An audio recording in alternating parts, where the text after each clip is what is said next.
મુખ્યમંત્રી ભૂપેન્દ્રભાઈ પટેલે વહેલી સવારે ગાંધીનગર સ્થિત તેમના નિવાસસ્થાને રાષ્ટ્રધ્વજ તિરંગો ફરકાવી હર ઘર તિરંગા મહાઅભિયાનમાં જનસહભાગિતાનું આહવાન કર્યું।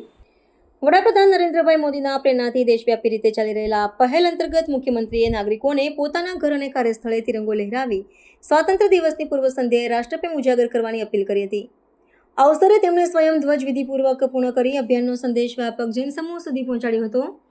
રાજ્ય સરકારના જણાવ્યા મુજબ હર ઘર તિરંગા અંતર્ગત શૈક્ષણિક સંસ્થાઓ, નગરપાલિકા પંચાયત સંસ્થાઓ, સ્વૈચ્છિક સંગઠનો અને સ્થાનિક મંડળો સાથે સંકલન કરીને વિવિધ કાર્યક્રમો ગોઠવવામાં આવ્યા છે। મુખ્યમંત્રીએ કહ્યું કે ધ્વજ આપણા સામૂહિક સ્વાભિમાન, એકતા અને રાષ્ટ્ર નિર્માણની પ્રતિબદ્ધતાનું પ્રતીક છે અને દરેક નાગરિકના ઘર સુધી તિરંગાની પહોંચ આ ભાવનાને વધુ મજબૂત બનાવશે।